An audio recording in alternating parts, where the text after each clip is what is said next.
about 10 days after 9/11, I went through the Pentagon and I saw Secretary Rumsfeld and Deputy Secretary Wolfowitz. I went downstairs just to say hello to some of the people on the Joint Staff who used to work for me, and one of the generals called me in. He said, "Sir, you got to come in. You got to come in and talk to me a second." I said, "Well, you're too busy." He said, "No." He says, "We've made the decision. We're going to war with Iraq."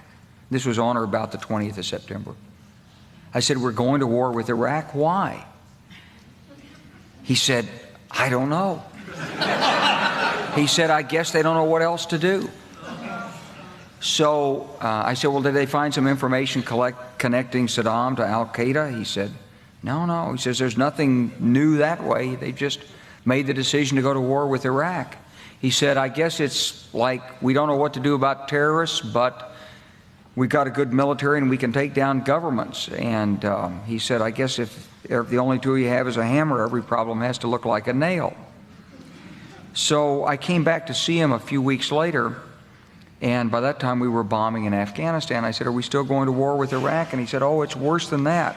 He said, he reached over on his desk, he picked up a piece of paper, and he said, I just got this down from upstairs," meaning the Secretary of Defense's office today, and he said, "This is a memo that describes how we're going to take out 7 countries in 5 years, starting with Iraq and then Syria, Lebanon, Libya, Somalia, Sudan, and finishing off Iran."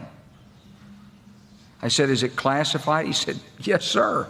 I said, "Well, don't show it to me."